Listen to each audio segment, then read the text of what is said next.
Good evening, good morning and good afternoon wherever you may be, and this is Robert at English 360, and this is the second time I'm doing this video because believe me, the first time I forgot to hit the stream button. But hey, there it is. We're talking about should today and modal verbs in general because they are extremely important. If you're doing an exam or if you just want to speak English more correctly with more command, knowing a lot of vocabulary and knowing what you're saying and being confident in general, you need to know English grammar well and you need to be able to employ it in speech. So today we're going to learn the grammar, learn how it is used and actually work on the pronunciation. So let's go. Modal verbs. Modal verbs are very important. There are very many. Today we're doing only should. So what are modal verbs? Why are they important? So they indicate likelihood. They indicate how likely something is going to be. You can use might, may, could or will.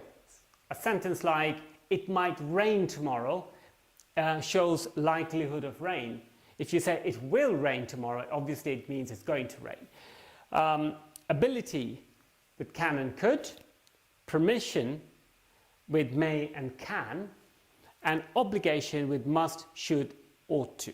So we're going to cover these ones in a separate video, so please tune in for that one too if you're not sure. Because in each video I try to cover grammar which satisfies the lower level students, the middle level students and the higher level students, and those who are very, very high as well, or at least they think they are very high. Boop. Who knows? So let's move on. Today we're talking about should and why it is an important modal verb. It's at the center of many different things. So, should can be used to give mild obligation as opposed to another word which is must. To give advice, if you want to give advice to your friend, should is your word. You want that word, okay? For offers and requests as well, and this is less common and a bit more sophisticated in language. So if you learn that, it really helps you to take that step up. You go up a level. And hypotheses, of course, and that is another use that is not very often utilized by students or people who speak English as a foreign tongue. So first of all, should is mild obligations. Use it instead of must. So unless you're that kind of person who likes to lay down the law, you're really like forceful, which is never a good idea. At least 99% of the cases, you won't be required to use must. It's a rare word from that perspective. Should comes in really handy. You should finish your work before playing video games.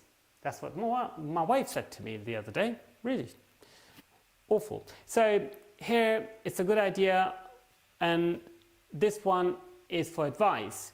So while the other one was more like a mild obligation, this one is more like advice. You're at the same level as a student, as your friend or as another person, or the person you're talking to. Basically, you look exhausted. You should get some sleep. Okay, it's a nice way of saying why don't you go to bed? You look exhausted, basically. After that, we have should for hypotheses. This is less common and more for C1, C2 level students. Example, should anything happen to me on my climb, call the emergency services. Now, why would you want to call the emergency services? Perhaps because I'm climbing a mountain instead of doing something a bit less dangerous, and I'm worried that something might happen to me, and I want you to call the emergency services. And if that's the case, but here's something to remember, that should and if are similar, but should is less probable. it all depends on who's saying and how they're saying what they're saying. So if you say something like, should anything happen to me, call the emergency services. That means I don't really think it's going to happen. I don't really think anything bad is going to happen to me, okay? But if I say it to you with a bit more intonation, a bit more force, like, should anything happen to me, please call the emergency services, then that means that I actually believe that something might go wrong, okay? In that case, just stop me from going, really. How stupid of someone to go climbing in bad weather, for example. Should, had better, and ought to. Have I skipped a page? Yes. No, I haven't. So there we go. Should, had better, and ought to. These can be used to say that something is a good idea. Okay, so for example, if you are feeling ill, you'd better call a doctor. You ought to be more careful. So these three are different. Only this one is a modal verb. Had better is not a modal verb, definitely not. And ought to is a semi-modal verb. In that it's two words, so they consider it to be a semi-modal verb. But it acts like a modal verb, if you know what I mean. So if you're talking about these verbs, if you're talking about a situation where you need to give advice and you're always using should, you can see how repetitive that can be.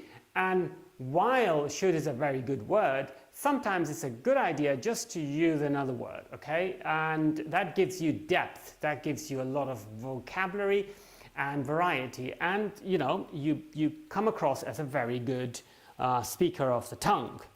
So you can say you ought to be more careful. Remember, ought to goes together, right? And let's go to the next one. Then we have should have plus past participle. We use this structure to talk about something that didn't happen or happened that we are sorry about. Now, perhaps you did something in the past, like, something bad, or you didn't do something, like you didn't give a bunch of flowers to your girlfriend or boyfriend, you know, and it was their birthday, or it was a Valentine's Day, or you forgot your Mother's Day, for example. That happened to me a few times, and it's really embarrassing. Yeah, I had to make up for it afterwards. Yes, you don't want that happening. So if that happens, then you use this structure. How? This way. You shouldn't have sold your car. Now you can't go to work very far. So you sold your car, you made a mistake, and now you can't go to work very far. And that means that it was a mistake and you should not have done it. So I say you shouldn't have sold your car. Bad mistake. Or I should have finished my lunch. I'm hungry again. Now, so you see, it could go both ways. You can use negative or you can use positive. Should have finished my lunch. Maybe I didn't finish my lunch and now I'm feeling hungry again. Which I'm not, I'm glad to say. But some people, you know, don't eat much and then they feel hungry and they're starving and they want to eat. So that's what they say. Next, pronunciation. Right.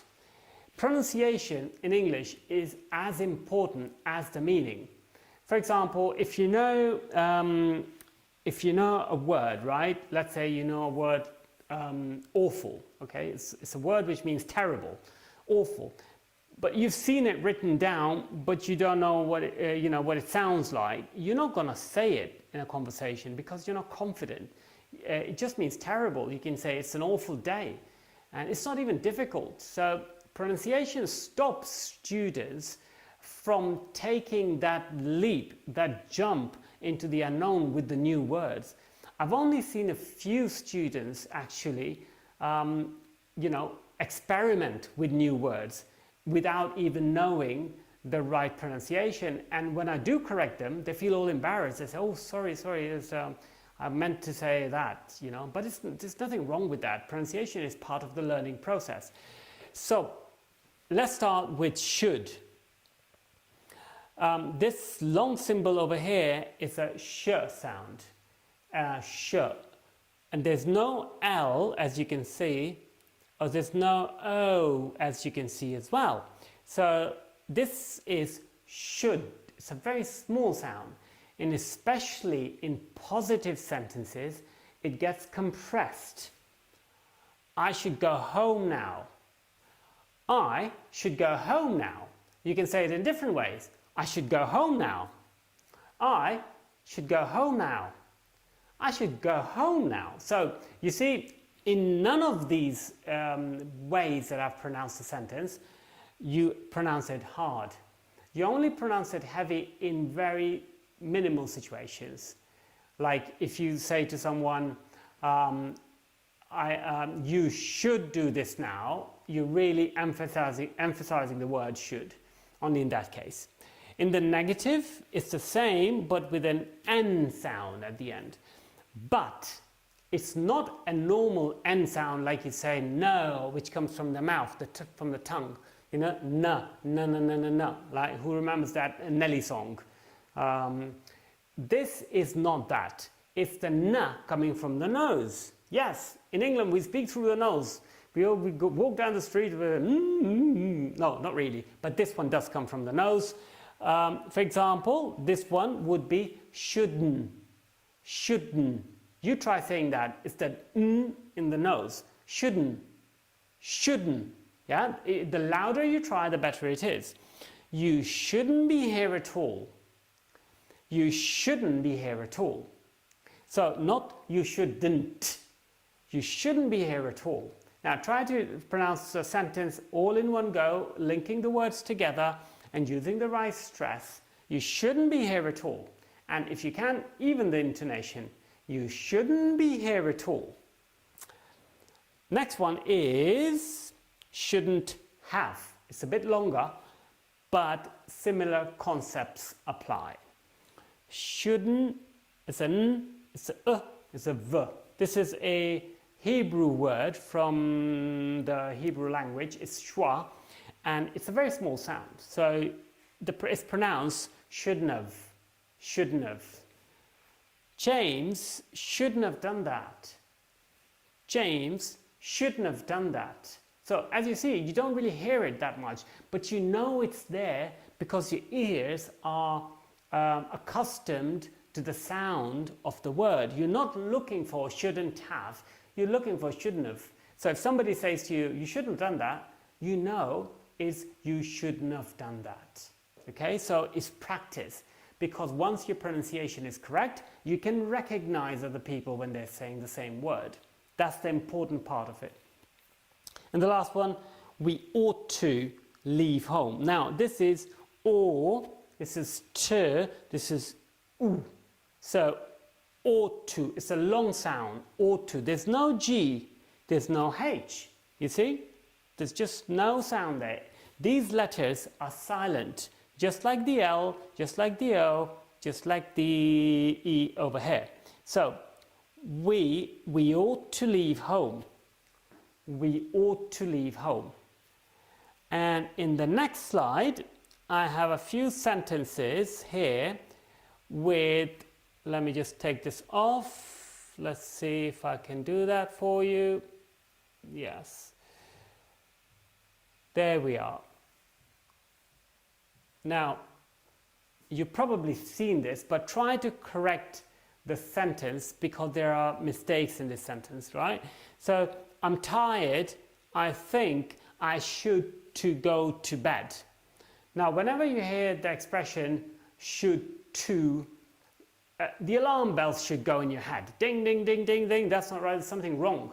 Because we know should is a modal verb, and with modal verbs, we don't use to. That was one of the important aspects of modal verbs. With a modal verb, you don't use to an infinitive. You drop the to and you just use the verb. So should go, should sleep, should leave, never should to go or can to go. So obviously this mistake over here is right there, right? Sorry, this way. So I should go to bed. And the next one, you ought cut back on chocolate. You are putting on weight. That's what my wife said to me. So you ought cut back on chocolate. You are putting on weight. What does that mean? Well, I'll tell you what does that mean. Sorry, I'll tell you what that means is that chocolate is good for you, but not too much. And what else it means is here, you need to put 2. So, like this sentence is correct because ought goes with 2. If you wanted to say, if you wanted to use the negative, you would need to say ought not to. And in that case, however, it doesn't make any sense in the context of the sentence. Right? If you say you ought not to, then you need to change this and add the word eat. In that case, that makes sense, right? So that's pretty much it, guys. This is the first lesson on the modal verbs. As I was telling you earlier, we will be doing might, may, could and will, and we'll be doing all these other ones. So we've covered possibly these 2. We need to cover that one as well. So in the following weeks, I'll be making quite a few videos in either streaming or just video form, and I'll go over all these ones. If you have a request, drop it in the comment and let me know what you think, especially in terms of the modal verbs for now, because that's what we're focusing on. And thanks very much for watching the video. If you like the video, subscribe, and I shall see you in the next one. Stay safe and bye for now. Peace.